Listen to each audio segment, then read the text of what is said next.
behind. If you elbow me again, I'm charging you for emotional damages. Oh, do not give me that look. You absolutely did it on purpose. You've been trying to annoy me since prep started. Uh-huh, sure. And I suppose the mysteriously disappearing time from my station is also just a coincidence? You're lucky your food is good.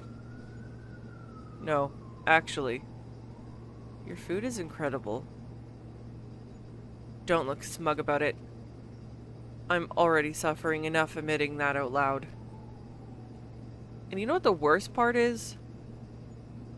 You don't even realize how talented you are. You cook like someone's chasing. I don't know. Approval? Maybe? Perfection? Some impossible standard you've made up in your head? But every dish you plate feels honest. Don't make this weird. I'm trying to insult you professionally. Table 12, fire 2 risottos. And try not to burn anything while I'm gone. Oh, very funny.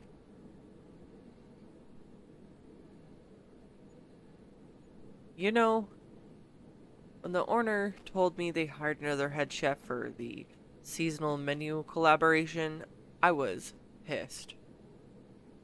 I built my reputation alone, and I don't share kitchens well. Clearly. And then you walked in. You were confident, annoyingly calm, and every single person in this kitchen liked you immediately, and it irritated me more than it should have. I kept waiting for you to mess up, to crack under pressure, to prove you didn't belong here. But instead, you kept matching me. Every challenge, every service, every late night prep session, and somewhere along the way, rivalry stopped feeling simple. Complicated? You started getting under my skin. I'd hear you laugh from across the kitchen, get distracted. I'd pretend to hate your ideas, then secretly use them later because they were good. And every time you looked proud of something you made, I wanted to see that expression again. Don't stare at me like that. You're making me lose my intimidating chef image. You know what everyone says about us? That we fight like divorced parents. One dishwasher started a betting pool whether we were secretly in love or secretly planning murder. And that answer changes depending on the day. But honestly, I think they noticed before I did. Because at some point, I stopped looking forward to winning against you. And I started looking forward to working beside you. Do you remember that storm 3 weeks ago? When the power went out during dinner service? The entire kitchen was panicking and you lit candles from the emergency kit, kept plating desserts like it was the most normal thing in the world. You looked ridiculous. Beautiful though. Yeah. That slipped out too. I'm really bad at this, by the way. Feelings. I'm good with knives, sauces, impossible reservation numbers. But you make me nervous. And I hate being nervous. Don't enjoy this too much. I can still destroy you in a blind taste test. Oh? You want to bet? Fine. One dish each. No recipes. No overthinking. Whoever loses has to admit the other chef is objectively superior. Dangerous choice. You're awfully quiet over there. That's concerning. You only get quiet when you're plotting something. Mm-hmm. I'm watching you.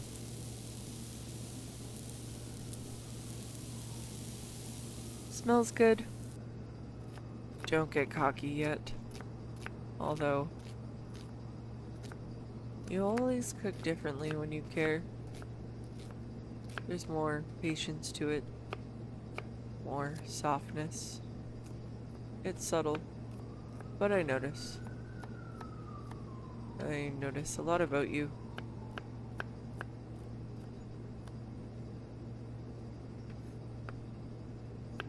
Time. Okay, the moment of truth. You first. Oh, you are an absolute menace. This is unfairly good. The acid balance is perfect. The texture. You made this in 20 minutes? Show off. Alright. Your turn. Why are you taking so long? Say something. Yeah? Yeah. I guess we'd both lose then. Because I don't think I can call you my rival anymore. Not when, every time I look at you, I feel something completely unfair. You know what scares me? I spent years making my career the only thing in my life. It was easier that way. Predictable. I knew exactly who I was in a kitchen. Then you came in and ruined the balance. You challenged me. You infuriated me. You made me better. And now somehow, the best part of my shifts is hearing your footsteps beside mine. Careful. You're standing very close to me right now. And if you keep looking at me like that, I'm gonna do something unprofessional in the middle of my kitchen. You know exactly like what. You are really fearless tonight. Don't say something like that so casually. You have no idea what it does to me.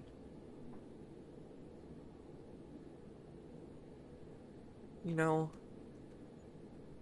I think the moment I realized I was in trouble was the night you cut your hand during prep. You remember? There was barely any blood, but the second I saw it, my heart dropped. I grabbed your wrist before you could even think about it, and you looked at me so gently. Meanwhile, I was internally planning the funeral of the chef who left a knife out. It wasn't funny. Well, maybe a little. But that's when I knew you mattered too much. So, what do we do now? Honestly, I want late nights in the kitchen, arguing over seasoning. I want to steal bites off your plate. I want to hear your terrible jokes during prep. And maybe I want this. Well,